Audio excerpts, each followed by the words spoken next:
There you go. Thanks for my good friend using their grill. There you go. Boy, that's your grill. Pinapapangit mo yung release.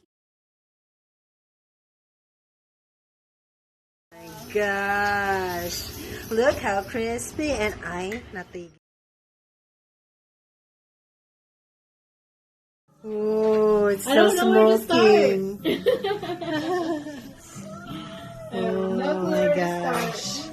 Looks so good. I'll start with the most exciting thing.